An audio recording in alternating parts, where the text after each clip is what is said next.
আজকে আমি তোমাকে বলবো কেন ভিডিওতে ভিউ আসে না। তুমি হয়তোবা অনেক ভিডিও আপলোড করছো কিন্তু মনে হয় দর্শক কম। এই বিষয়টা আজকে আমি 5টি পয়েন্টে বিশ্লেষণ করে দিব এবং মাঝে মাঝে গল্প দিয়ে বোঝাবো যাতে তোমার বুঝতে সুবিধা হয়। পয়েন্ট নাম্বার 1, টাইটেল ও থাম্বনেল দুর্বল। ধরো তুমি দোকানে গিয়ে একটা চকলেট কিনতে চাও, যদি চকলেটের প্যাকেজিং আকর্ষণীয় না হয় তাহলে কি তুমি চকলেটটা কিনবে? ঠিক তেমনি ভিডিওর টাইটেল এবং থাম্বনেল হলো দর্শকের জন্য প্রথম ইমপ্রেশন। এক বন্ধুর ভিডিও টাইটেল ছিল আমার ভিডিও কেন মানুষ ক্লিক করলো না। পরে আমার বন্ধু ভিডিও টাইটেল দিল 5 মিনিটে শেখো ভিডিও রেটিং। একই ভিডিও কিন্তু ভিউ 100 থেকে 1000 হয়ে গেল।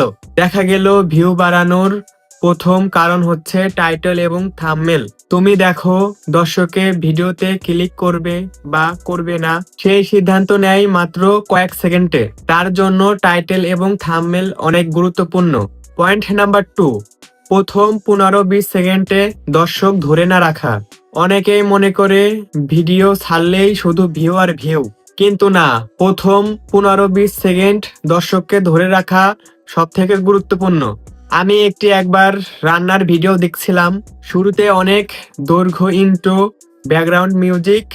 আমি ঠিক বুঝতে পারলাম না যে কি দেখব। ততক্ষণে 30% দর্শক ভিডিও ছেড়ে চলে গেল। তুমি যখন ভিডিও শুরু করবে প্রথম মুহূর্তেই দর্শককে বোঝাতে হবে ভিডিওর মূল বিষয়। তোমার ভিডিওটা যদি বোরিং হয় তাহলে অবশ্যই তোমার ভিডিও থেকে দর্শক চলে যাবে। পয়েন্ট নাম্বার 3, কন্টেন্টের মান কম। ভিডিওর মান ভালো না হলে কেউ শেষ পর্যন্ত ভিডিওটা দেখবে না। ধরা যাক তুমি 10 মিনিটের ভিডিও আপলোড করছো কিন্তু ভিডিওর অডিও খারাপ, আলো কম এবং ভিডিওর টপিক অগোছালো, তাহলে কি তুমি পুরো ভিডিওটা দেখবে? অবশ্যই না। আমার বন্ধু রনি প্রথম ভিডিও বানাইছিল মোবাইল দিয়ে। ভিডিওর অডিও ঠিক ছিল না, ভিডিওতে অন্ধকার অন্ধকার লাগছিল। প্রথম ভিডিওতে ভিউ মাত্র 50। পরের বার সে ভিডিও তৈরি করার জন্য প্রপার আলো এবং ভালো মানের মাইক্রোফোন ব্যবহার করলো। একই বিষয়ের ভিডিও, প্রথমটার ভিউ হলো 50 এবং পরবর্তী যে ভিডিওটা তৈরি করলো সেই ভিডিওর ভিউ হলো 500। এতে বোঝা যায় কন্টেন্টের মান খুব গুরুত্বপূর্ণ। পয়েন্ট নাম্বার 4, ভিডিওর দৈর্ঘ্য। কেউ খুব দীর্ঘ ভিডিও চাবে, আবার কেউ খুব ছোট ভিডিও চাবে। ভুল দৈর্ঘ্য অনেক সময় দর্শককে বিরক্ত করে। ভিডিওর লেন্থ যদি অতিরিক্ত বড় বা অতিরিক্ত ছোট হয় তাহলে ভিডিও ছেড়ে দর্শকেরা চলে যাওয়ার সম্ভাবনা আছে। ধরো তুমি 20 মিনিটের ব্লগ দেখছো কিন্তু প্রথম 10 মিনিটে কোনো গুরুত্বপূর্ণ স্টোরি নেই, শুধু র্যান্ডম কথা, তাহলে কি তুমি 20 মিনিট ভিডিওটা দেখবে?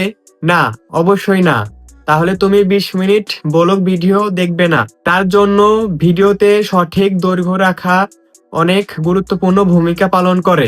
Point number 5, promotion. তুমি ভিডিও বানালে কিন্তু শুধু ইউটিউবে আপলোড করছো। আপলোড করার পর তুমি চিন্তা করছো যে ভিডিওতে ভিউ বাড়ছে না কেন? কারণ তোমার ভিডিওটা দর্শকদের কাছে পৌঁছাতে হবে এবং দর্শককে বিষয়টা বোঝাতে হবে। আমার আরেক বন্ধু রাজু, সে কুকিং ভিডিও বানায় কিন্তু শুধু নিজের ইউটিউব চ্যানেলে আপলোড করে। ভিউ কম, কিন্তু পরবর্তীতে সে ফেসবুক, ইনস্টাগ্রাম এবং হোয়াটসঅ্যাপে ভিডিওটা শেয়ার করে। পরের ভিডিওতে তার ভিডিওর ভিউ দ্বিগুণ পরিমাণে বাড়ে, কারণ তার ভিডিওটা সবাই দেখা শুরু করে বা জানতে শুরু করে। এতে বোঝা যায় শুধু ভিডিওটা ইউটিউবে আপলোড করলে হবে না, ভিডিওটা প্রমোট করতে হবে। যদি তুমি সঠিকভাবে ভিডিওটা প্রমোট করতে পারো তাহলে তোমার ভিডিওর ভিউ অবশ্যই বাড়বে। তো আজকে তুমি শিখলে ভিডিওতে ভিউ না আসার 5টি প্রধান কারণ। প্রথম কারণ, টাইটেল ও থাম্বনেল দুর্বল। দ্বিতীয় কারণ, প্রথম 15-20 সেকেন্ডে দর্শককে ধরে না রাখা। তৃতীয় কারণ, কন্টেন্টের মান কম। চতুর্থ কারণ, ভিডিওর দৈর্ঘ্য। এবং পঞ্চম কারণ, ভিডিওটা প্রমোট না করা। এই পয়েন্টগুলো যদি তুমি ঠিক মতো মনোযোগ দাও তুমি বুঝতে পারবে যে তুমি কোথায় ভুল করছো। ভিডিওটি যদি ভালো লাগে লাইক দাও, শেয়ার করো এবং সাবস্ক্রাইব করতে ভুলে যেও না।